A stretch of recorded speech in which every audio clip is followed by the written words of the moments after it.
Bienvenido a otro video de Widget explicado. Para esta ocasión vamos a explorar un poco acerca del Widget Column. Para empezar tenemos en nuestro clásico ejemplo de un scaffold sin más y en el Body Center con un texto y nada más. Vamos a remover todo esto del body y vamos a colocar nuestro column. La primera propiedad que tiene o que vamos a explorar es el children, que tan sencillo es que lo único que va a recibir es una lista de widgets. En esta propiedad van todos los widgets que va a contener nuestro column. Bien, insertemos un simple container de color rojo cuadrado de 100% y nada más, y vamos a nuestra DevTools para ver qué es lo que está pasando aquí. Seleccionamos nuestro column y veamos que el tamaño del column en el eje vertical cubre el máximo, y este es el primer dato importante a tener en cuenta con el widget column. Por defecto el alto del column ocupa todo el máximo posible, pero esto claramente lo podemos cambiar, ya lo haremos más adelante. Vamos a insertar un par de containers más, uno de 250 y otro de 200, y con esto vamos a notar algo muy interesante.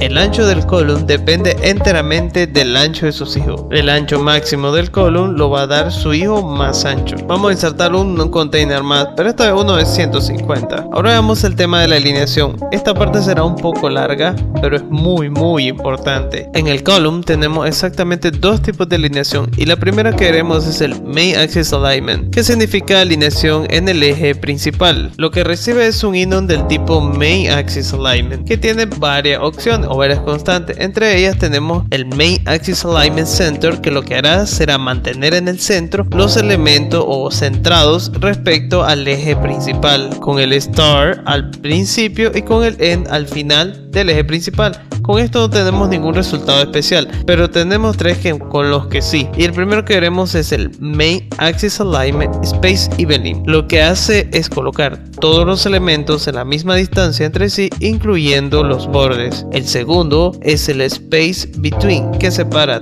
todos los elementos en su máxima distancia posible sin incluir los bordes. El tercero es Space Around, es muy similar a Space Evening, pero esta vez coloca los elementos a la misma distancia pero a la mitad con relación a los bordes. El otro tipo de alineación que tenemos en el column es el Cross Axis Alignment, o mejor dicho, nuestra alineación en el eje opuesto al main. Como dato importante, en el caso del column, el eje principal es el eje vertical y el eje perpendicular es el eje horizontal. Entonces nuestro Cross Axis Alignment se refiere en este caso al alineamiento en el eje horizontal. Esto en el caso del row se invierte, pero esto lo veremos en otro widget explicado.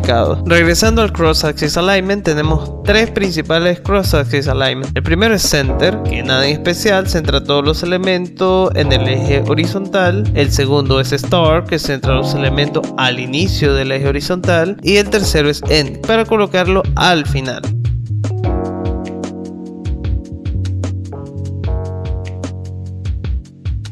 Otra propiedad curiosa es el Vertical Direction. Con esto podemos cambiar el orden en que los elementos son posicionados. Por defecto son en down, es decir, que van de arriba hacia abajo, pero podemos cambiarlo a up, es decir, que vayan de abajo hacia arriba. Y por último, la propiedad que veremos será el Main Axis Size. Con esto podemos definir si la columna va a ocupar el máximo de su eje principal o no. Por defecto está en max, pero con el Main Axis Size Min podemos hacer que la altura de la columna sea mínima dependiendo de la altura de sus hijos, pero esto le quita toda posibilidad de una alineación en el eje principal, debido a que el widget column ya no tiene espacio para alinear a su hijo, y lo mismo pasa en el eje horizontal o en el eje perpendicular. Si no hay espacio para poder alinear a su hijo, lo más probable es que modificar los alineamientos no tenga ningún sentido o no tenga ningún efecto visible. Y bien, esto ha sido el widget column. Nos vemos hasta en el próximo widget explicado. Chao.